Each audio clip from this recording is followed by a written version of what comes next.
الله نحمده ونستعينه ونستغفره ونؤمن به ونتوكل عليه ونعوذ بالله من شرور أنفسنا ومن سيئات أعمالنا من يهده الله فلا مضل له ومن يضلل فلا هادي له ونشهد أن لا إله إلا الله ونشهد أن محمدا عبده ورسوله أما بعد أعوذ بالله من الشيطان الرجيم بسم الله الرحمن الرحيم إن أولياء إلا المتقون إن الله مع الصابرين وما أرسلنا إلا رحمة للعالمين صدق الله العلي العظيم درود شریف پڑھ لیں اللہم صلی علی سیدنا محمد وعلی آل سیدنا محمد وآلہ وسلم علیہ صلاۃ و سلام علیک یا رسول اللہ صلی اللہ تعالی علیہ وسلم۔ اللہ تبارک و تعالی نے اپنے پیارے محبوب کو تمام جہانوں کے لیے رحمت للعالمین بنا کر بھیجا۔ شاعر نے کہا ہے کرم سب پر ہے کوئی ہو کہیں ہو، کرم سب پر ہے کوئی ہو کہیں ہو، تم ایسے رحمت للعالمین ہو۔ آقا علیہ الصلوۃ والسلام تمام جہانوں کے لیے رحمت بن کر آئے اور پیارے آقا علیہ الصلوۃ والسلام میں ارشاد فرمایا کہ جو حسین سے محبت کرتا ہے وہ مجھ سے کرتا ہے، جس نے حسین سے محبت کی اس نے مجھ سے کی، اور جس نے آقا علیہ الصلوۃ والسلام سے محبت کی اللہ سے محبت کی۔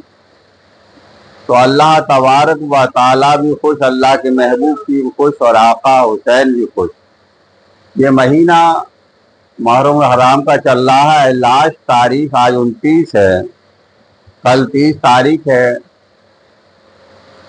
تو یہ مہینہ سال کا پہلا مہینہ ہے، یعنی اسلامی سال کا پہلا مہینہ ہے، محرم سے شروع ہوتا ہے اور ذی الحجہ کے مہینے میں اسلامی سال ختم ہوتا ہے۔ اسلامی سال کے شروع میں بھی قربانی ہے اور اسلامی سال کے آخر میں بھی قربانی ہے۔ اسلامی سال کے آخر میں قربانی حضرت ابراہیم علیہ السلام کے صاحبزادے اسماعیل علیہ السلام کی، اور سال کے شروع میں آقا کے نواسے آقا حسین کی قربانی ہے۔ تو یہ مہینہ ہمارا اسلامی مہینہ جو ہے سال کا پہلا مہینہ ہے، اب دوسرا مہینہ سفر شروع ہونے والا ہے، اور اسلامی کیلنڈر حضرت عمر رضی اللہ تعالیٰ عنہ نے مرتب کیا اپنے دور خلافت میں ہے، جس کو ہجری کیلنڈر کہا جاتا ہے۔ اور اللہ کے محبوب مکہ مکرمہ سے مدینہ منورہ جب ہجرت کر کے گئے تو جب سے یہ ہجری تاریخ لگتی ہے۔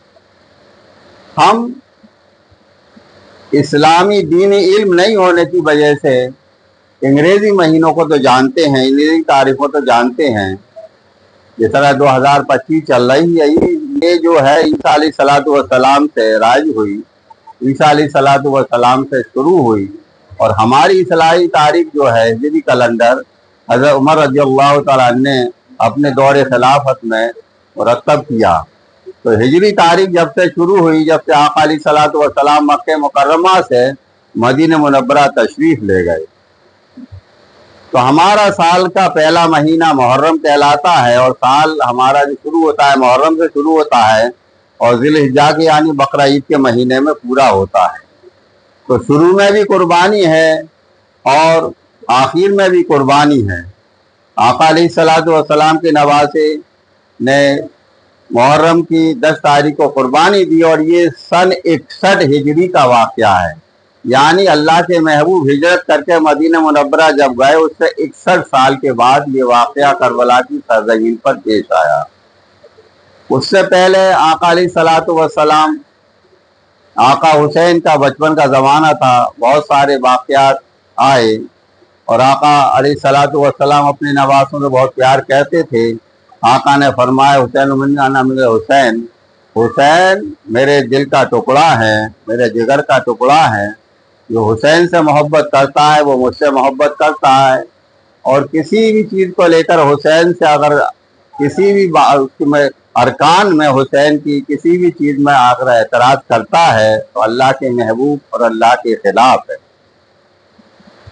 تو بہت سارے واقعات، دو چار واقعات میں آپ کے سامنے پیش کر رہا ہوں کہ آقا حسین، آقا علیہ الصلوۃ والسلام مسجد نبوی میں خطبہ دے رہے تھے۔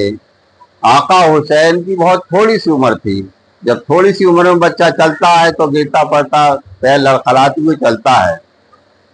تو آقا حسین مسجد نبوی میں آہستہ آہستہ کسی طرح سے بھی اپنے جھومتے ہوئے پہنچ گئے۔ آقا خطبہ دے رہے تھے۔ آقا نے کہا کہ میرا لاڈلا بیٹا حسین مسجد کے اندر داخل ہو گیا ہے، لہذا آقا علیہ الصلوۃ والسلام نے خطبہ روک دیا اور ممبر سے نیچے اترے، تشریف لائے اور آقا حسین کو اٹھایا اپنی گود میں اور ممبر پر لے جا کر بیٹھ گئے۔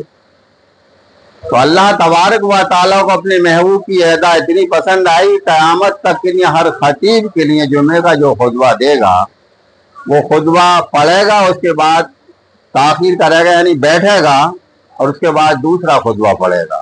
قیامت تک کے لیے اللہ نے یہ لاگو کر دیا ہر خطیب پر کہ کوئی بھی خطبہ دے گا تو جبھی سے آقا حسین کو جب آپ نے گود میں اٹھایا خطبہ دے کر، خطبہ روک کر، تو جبھی سے ہی خطبے کے دوران بیٹھنا ہے، اس کے بعد دوبارہ دوسرا خطبہ شروع کرنا ہے۔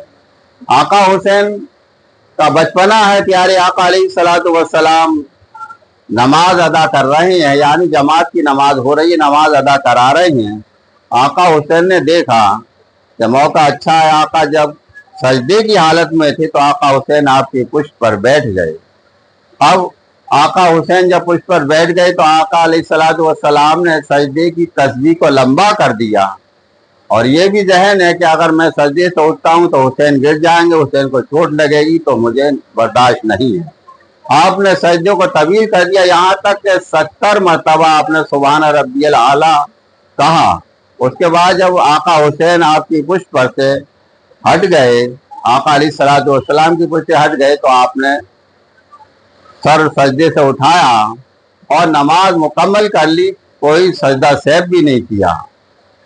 تو آقا حسین یعنی امتی کا خیال نبی کی نماز میں آ جائے تو نبی کی نماز میں سجدہ سہو نہیں ہوتا۔ آج کچھ گمراہ لوگ کہتے ہیں کہ آقا کا خیال نماز میں آ جائے تو نماز میں کمی ہے، لیکن یہ گمراہی ہے۔ جب نبی کی نماز امتی کے خیال سے کوئی کمی نہیں آئی، بغیر سجدہ سہو کہ آپ نے پورا کر لیا، تو نماز میں آقا کا خیال، بغیر آقا کے خیال کی تو نماز مکمل ہوگی نہیں۔ جب تک آپ آقا پہ درود نہیں پڑھیں گے، آقا کی آل پر درود نہ پڑھیں گے تو نماز مکمل ہوگی نہیں، اور درود پڑھنا شرط ہے۔ اگر درود نہیں پڑھو گے تو نماز ہی نہیں ہوگی۔ جب درود پڑھو گے تو آقا کا خیال آئے گا، آل رسول کا خیال آئے گا، شہدائے کربلا کا خیال آئے گا۔ تو آقا کا خیال جس نماز میں نہ ہو وہ نمازی نہیں، آقا کا خیال جس عبادت میں نہ ہو وہ عبادت ہی مکمل نہیں ہے۔ اور اللہ تبارک و تعالیٰ تو فرماتا ہے قرآن کے اندر، انما ولیکم اللہ، میں تمہارا ولی ہوں، مددگار ہوں۔ پھر آگے فرمایا اللہ تعالیٰ نے قرآن کے اندر، وَرَسُولُهُ، اور میرے بعد میرے رسول بھی تمہارے مددگار ہیں، ولی ہیں۔ اس کے آگے فرمایا وَالَّذِينَ آمَنُوا، اور رسولوں کے بعد کامل ایمان والے بھی تمہارے مددگار اور ولی ہیں۔ اس سے مراد ہے ولی کرام، جن کا ہم ذکر کر رہے ہیں، شاہ وارث پاک تاجدار دیوا کا جو ذکر کر رہے ہیں، آل رسول کا ذکر کر رہے ہیں، ان کا تو بہت بڑا مقام ہے۔ لیکن ولیوں کے بارے میں اللہ نے فرمایا وَالَّذِينَ آمَنُوا، اور کامل ایمان والے تمہارے مددگار ہیں اور ولی ہیں۔ انما ولیکم اللہ، میں ولی ہوں، اور میرے بعد وَرَسُولُهُ، رسول ولی ہیں، اور وَالَّذِينَ آمَنُوا، کامل ایمان والے تمہارے ولی ہیں، تمہارے مددگار ہیں۔ اور جو ولیوں کو مددگار نہ مانے، ولیوں کو مددگار نہ مانے، کامل ایمان والوں کو مددگار نہ مانے، تو اللہ تعالیٰ اس کا ایمان ہی مکمل نہیں سمجھتا۔ اس کا ایمان ہی مکمل نہیں ہے۔ جو اللہ اور اللہ کے رسول اور اللہ کے ولیوں کو، کامل ایمان والوں کو ولی نہ مانے، اس کا ایمان ہی مکمل نہیں، اللہ کے نزدیک اس کا ایمان ہی مکمل نہیں ہے۔ اب تم کچھ بھی کرتے رہو، ولیوں کو بھی مددگار ماننا ہے، اللہ تو ہے ہی مددگار، اس کے بعد اس کے رسول بھی مددگار ہیں، اور اللہ والے، کامل ایمان والے اللہ والے بھی مددگار ہیں۔ تو یہ مہینہ جو چل رہا ہے محرم الحرام کا چل رہا ہے، اس کی آخری تاریخ 29 تاریخ ہے، یا تو آج چاند ہو گیا ہوگا یا کل ہو جائے گا، یہ لاسٹ کی تاریخیں چل رہی ہیں۔ تو امام حسین علی مقام کا واقعہ تو واقعہ کربلا تو بہت طویل ہے، اور سبھی جانتے ہیں، اور ہمیں امام حسین کے واقعات کو دہرانا چاہیے، ہر مہینے میں دہراتے رہیں، اس مہینے بھی خاص طور سے۔ اور فرمایا کہ اس مہینے کے اندر 10 تاریخ کو امام حسین علی مقام کا کربلا میں جو واقعہ پیش آیا، اس 10 تاریخ سے بہت سارے پیغمبروں کو نسبت ہے، بہت سارے پیغمبروں کو اس تاریخ میں نجات ملی ہے۔ آدم علیہ السلام کی توبہ قبول ہوئی تو محرم کی 10 تاریخ کو ہی ہوئی، اور 10 تاریخ ہی تھی اور رات 11ویں کی تھی۔ اسی طرح سے نوح علیہ السلام کی کشتی جو 6 مہینے پانی میں تیرتی رہی، پوری دنیا ختم ہو گئی پانی کے اندر، جتنے آپ کی کشتی میں تھے اس کشتی میں جتنے تھے وہی باقی رہ گئے، باقی جو کشتی سے الگ تھا سارے کے سارے دنیا ختم ہو گئی تھی۔ اور کشتی بھی اتنی بڑی تھی کہ آپ نے 900 سال حکومت کی اور اللہ کے حکم سے کشتی تیار کراتے رہے۔ کتنی بڑی تک کشتی ہوگی، اس کے اندر 1,24,000 تختے تھے، اس کشتی کے اندر کتنی بڑی ہوگی کہ 1,24,000 تختے جس کشتی کے اندر ہوں۔ تو طوفان جب نوح آیا اور زمین نے پانی اگلنا شروع کیا اور اتنا پانی بڑھتا چلا گیا کہ ساری دنیا اس پانی کے اندر ہو گئی اور ساری دنیا ختم ہو گئی، جتنے کشتی تھے وہی رہ گئے۔ اور جوتی پہاڑ سب سے اونچا پہاڑ کہلاتا ہے، اس پر جا کر 6 مہینے تک پانی میں تیرتی رہی۔ جب کربلا کی سرزمین آئی تو نوح علیہ السلام کی کشتی پانی میں تیر رہی تھی تو وہاں کچھ دیر ٹھہری۔ اس میں حکمت تھی کہ یہاں پر ایک واقعہ آنے والی نسلوں میں امام حسین کے ساتھ گزرے گا، تو اس کربلا کی سرزمین جہاں آئی تو کشتی آپ کی ٹھہری، پھر چل دی۔ تو 6 مہینے کے بعد جودی پہاڑ پر کشتی جا کر رکی۔ جب طوفان نوح کم ہوتا چلا گیا تو کشتی سے سب نکلے، تو اس کشتی کتنی بڑی تھی، 1,24,000 تختے تھے۔ یہ بھی اللہ کی مصلحت ہے۔ تو نوح علیہ السلام کی کشتی جودی پہاڑ پر جب رکی تو جب بھی دن 10ویں کا رات 11ویں تھی، محرم کی 10ویں تاریخ تھی، اور عیسیٰ علیہ السلام کے پاس آپ کے والد یعقوب علیہ السلام نے ملاقات کی جب بھی دن 10ویں کا رات 11ویں۔ بہت سارے پیغمبروں کو اس یعنی تاریخ سے نسبت ہے اور اس تاریخ سے نسبت رکھتے ہیں۔ بہت سارے انبیاء علیہ السلام کو پریشانی میں نجات ملی ہے، اور یہ واقعہ کربلا کا جو ہے یہ آقا حسین کی قربانی کا ہے، اور آقا حسین نے قربانی دی تو وہ ہمارے لیے دی، دین بچانے کے لیے دی۔ دین مکمل ہوا اللہ کے محبوب پر، اس کو بچایا آپ کے نواز نے کربلا کے میدان میں، اور اس کو پھیلایا ہندوستان کے اندر خواجہ غریب نواز میں آتا۔ تو یہ دین کی جو قربانیاں، آقا حسین کی محبت، لوگوں نے آقا حسین کے غم میں تو جانیں دے دی، دنیا سے رخصت ہو گئے۔ آج ہم اگر آقا حسین کے غم میں اگر 2 آنسو بھی بہا دیں تو ہمارے لیے نجات کے لیے کافی ہے، لیکن ان کی ہمیں کرنا چاہیے حسب حیثیت۔ تو جس 10ویں دن کو جو غسل کرتا ہے 10 تاریخ کو، پوری سال اسے بیماری سے شفا ملتی ہے، اور اچھے حسب حیثیت کھانا کھلاتا ہے، اپنے بچوں کو بھی کھلاتا ہے، خرچ کرتا ہے، پورے سال اس کے رزق میں برکت ہوتی ہے۔ یہ تاریخ جو ہے بہت معتبر تاریخ ہے، بہت مبارک تاریخ ہے۔ تو اس تاریخ میں آقا حسین نے قربانی دے کر ہم تک دین پہنچایا، تو ہمیں اس کو سمجھنا چاہیے۔ ان تاریخوں کو، ہمارا سال جو ہے اسلامی تاریخ سے، اسلامی حساب سے محرم سے شروع ہوتا ہے، ذوالحجہ میں ختم ہوتا ہے۔ تو یہ پروگرام آل رسول کے نسبت سے ہے، یعنی شاہ وارث پاک تاجدار دیبا کی نسبت سے یہ پروگرام ہر سال ہوا کرتا ہے، اور اس کو قائم کیا ہمارے چراغ باسیت نصیر شاہ رحمت اللہ علیہ، جو دنیا سے پردہ فرما چکے ہیں، اور ہمارے عزیز بھائی کے پیر بھی ہیں، ببلو بھائی کی پیر ہیں، اور بھی یہاں بیٹھے ہیں۔ تو یہ پہچان اور یہ شان، یہ معاملے جو ہیں وہ ان کی ہی دین ہے، یعنی چراغ باسیت نصیر شاہ رحمت اللہ علیہ کی دین ہے، انہوں نے پروگرام قائم کیا۔ ہم یہاں جمع ہوتے ہیں اور آتے ہیں تو ہمارا کوئی ذاتی کام تو نہیں ہے، ہم آل رسول کی نسبت سے آتے ہیں، تاجدار دیبا کی نسبت سے آتے ہیں، اور آل رسول اور رسول کی نسبت سے آتے ہیں، ان کے ذکر سننے آتے ہیں، اور آتے رہنا چاہیے۔ یہ محفلیں بابرکت ہیں، باعث مغفرت بھی ہیں، باعث رحمت بھی ہیں، باعث نجات بھی ہیں، ساری چیزیں اس کے اندر ہے، آخرت بھی ہے اور دنیا بھی ہے۔ تو یہ محفل جو ہے تاجدار دیبا کے نام سے سجائی جاتی ہے، اور ہمیشہ سجاتے رہیں گے، اور اللہ تعالیٰ اس محفل کو دن دنا رات چوگنی ترقی عطا فرمائے، سجانے والوں کو بھی ہمت اور حوصلہ عطا فرمائے۔ اس مشن پر جو ہمارے چراغ واسیت نسیم شاہ رحمۃ اللہ علیہ اس کو ہمیں قائم کر کے گئے ہیں، اور اس دولت کو ہمیں دے کر گئے ہیں، اس پر ہمیں قائم دائم رہنے کی اور محبت کے ساتھ اس کو سجانے کی توفیق عطا فرمائے۔ تو شاہ وارث پاک آل رسول ہیں، اللہ کے محبوب نے فرمایا جو میری آل سے محبت کرتا ہے میں اس سے محبت کرتا ہوں، اور جو میری آل سے کسی بھی جگہ سے گریز رکھتا ہے تو میں اس سے نفرت کرتا ہوں، اس کا ٹھکانہ جہنم ہے۔ تو آل رسول شاہ وارث پاک رحمۃ اللہ علیہ کی محبت رسول کی محبت ہے، اور رسول کی محبت خدا کی محبت ہے۔ اور شاعر نے کہا غوث اعظم ملے تو مصطفیٰ ملے، اور مصطفیٰ ملے تو خدا مل گیا۔ تو آل رسول کی ساری جو ہے آل رسول پہ سب معاملہ ہے، اور انہی کی یعنی ادھر سے بھی سب آل رسول کی نسبت سے ملا، رسول اور آل رسول کی نسبت سے ملا، اور اجازت سے بھی جو کچھ ملے گا، قبر کی نجات ہے، حشر کی نجات ہے، پل صراط کا راستہ آسان ہے، میزان کا معاملہ ہے، ساری چیزیں میدان محشر ہے، سب جو آسان ہوگا وہ رسول آل رسول اور رسول کے ہی نسبت سے ہوگا، امام حسین علی مقام کی نسبت سے ہوگا، اور ان کی محبت سے ہوگا۔